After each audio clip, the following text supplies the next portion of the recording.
పంచాయతీరాజ్ శాఖ, అటవీ శాఖ బాధ్యతలు స్వీకరించిన తర్వాత పంచాయతీ శాఖకు సంబంధించి చాలా రివ్యూలు చేశాం.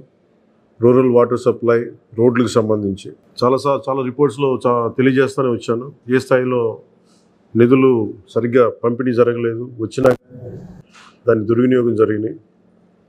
ఈ పరిస్థితుల్లో కూటమి ప్రభుత్వం చాలా చిత్తశుద్ధితోటి ఈ పంచాయతీరాజ్ వ్యవస్థని బలోపేతం చేయాలి అని చెప్పి చాలా బలమైన నిర్ణయం తీసుకున్నాం.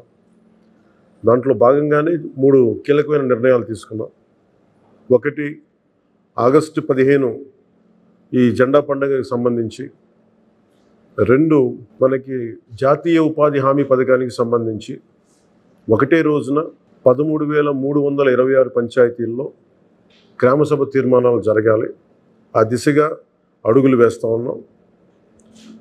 ఈ గ్రామసభ తీర్మానం అంటే ఏంటంటే, జాతీయ ఉపాధి హామీ పథకం ద్వారా వచ్చే కేటాయించిన పనులకు కానీ నిధులకు కానీ ఆ ప్రజాప్రతినిధులు, ఆ ఎమ్మెల్యేలు కానీ, గ్రామ సర్పంచులు కానీ, పంచాయతీ సర్పంచులు కానీ, ఆ పంచాయతీలో ఉన్న ప్రజలు కూడా అందరూ ఏకగ్రీవంగా అంటే ఏ పనులు జరగాలి, జాతీయ ఉపాధి హామీ పథకానికి సంబంధించిన ఆ పనులకి మన గ్రామాల్లో ఏ పనులు జరగాలి, ఏ పనులకి ఆ నిధులు కేటాయించాలి, ఈ దృష్టిలో గ్రామసభ తీర్మానం జరుగుతుంది.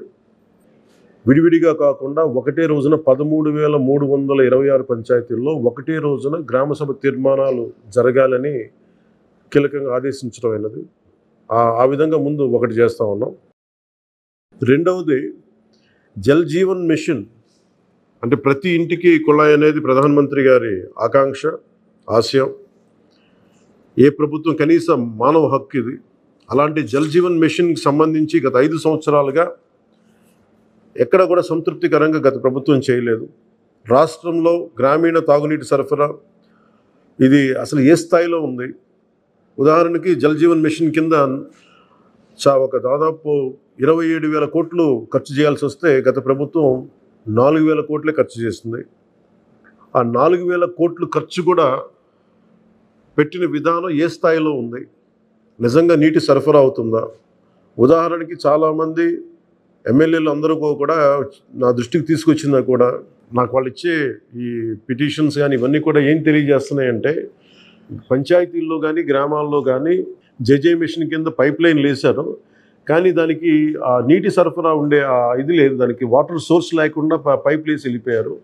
అంటే దీని వెనక ఏమనిపించిందో, నిజంగా ఏదైనా వీళ్ళు డబ్బులు చేసుకోవడానికి పైప్ లైన్లు వేసి వదిలేశారన్నది ఆలోచన వచ్చి దాని మీద ఏం ఆదేశించాం పంచాయతీరాజ్ శాఖ ఉన్నతాధికారులందరినీ ఏంటంటే, అసలు రాష్ట్రంలో గ్రామీణ తాగునీటి సరఫరా పరిస్థితి ఎలా ఉంది, ఎన్ని గ్రామాలకి పైప్ లైన్స్ బాగున్నాయి, నీటి సరఫరా స్థాయి ఎలా ఉంది, రోజుకి ఎన్ని లీటర్లు నీళ్ళు వస్తున్నాయి, అలాగే ప్రస్తుత పరిస్థితి తెలుసుకోవడానికి దాదాపు ఒక 12 అంశాల మీద మేము సర్వే చేయమని ఆదేశించాం. దీన్ని పల్స్ సర్వేగా మీ దృష్టికి తీసుకొస్తున్నాం. ఇది పల్స్ సర్వే చేపడుతున్నాం. దీంట్లో వచ్చిన డేటా ఆధారంగా జల్ జీవన్ మిషన్ని కూటమి ప్రభుత్వ ఆధ్వర్యంలో అత్యంత పకడ్బందీగా ప్రణాళిక రచన చేయడానికి ఈ సర్వే నిర్వహిస్తున్నాం. ఒకసారి ఈ డేటా పాయింట్స్ అన్నీ రాగానే ఏ పంచాయతీల్లో నీళ్ళు వస్తున్నాయి, ఏ పంచాయతీల్లో పైప్ లైన్లు డ్యామేజ్ అయినాయి, అసలు గత ప్రభుత్వం చేసిన 4,000 కోట్ల రూపాయల ఖర్చు నిజంగా ఆ ఉద్దేశింపు పనులకి జరిగిందా లేదా, వీటన్నిటిని కూడా ఈ పల్స్ సర్వేలు మనకి తెలిసి వస్తాయి. దీని సమూలంగా ప్రజలందరికీ సమీప భవిష్యత్తులో తెలియజేస్తాను. అలాగే గ్రామ పంచాయతీలు, పంచాయతీరాజ్ వ్యవస్థ బలోపేతం కావాలంటే సర్పంచ్ వ్యవస్థ చాలా కీలకమైంది. గత ప్రభుత్వం పంచాయతీ ఎన్నికలు సరిగ్గా నిర్వహించలేకపోవడం వల్ల మనకు నిధులు రాలేకపోయినాయి. చాలాసార్లు మేము అధికారంలోకి రాకముందు పంచాయతీ మనకి సర్పంచ్లందరూ మా దృష్టికి తీసుకొచ్చింది ఏంటంటే, కనీసం మాకు బ్లీచింగ్ పౌడర్ కూడా మాకు కొనుక్కునే డబ్బులు లేవు మా దగ్గర. వాళ్ళ అకౌంట్లో పడ్డా కానీ డబ్బులు ఈ ప్రభుత్వం ఈ డిస్కౌంట్స్ అని చెప్పి డబ్బులు తీసేసుకున్నారు.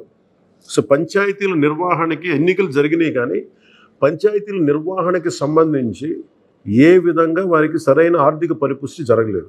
నిధులు పడ్డాక ఆ నిధులు దుర్వినియోగం జరిగింది, అది మీ అందరికీ తెలిసిందే. దానికి మరింత వివరంగా ఎప్పటికప్పుడు తెలియజేస్తాం.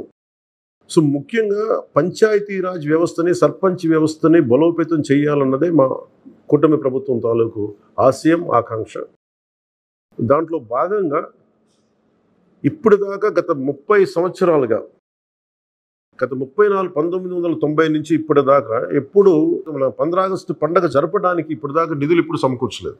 చాలా నామకే వాస్తే నామమాత్రంగా ప్రతి పంచాయతీకి, చిన్న పెద్ద పంచాయతీలకి 100 రూపాయలు, చిన్న పంచాయతీలకి, పెద్ద పంచాయతీలకి 250 రూపాయల చొప్పున ఇచ్చేవారు.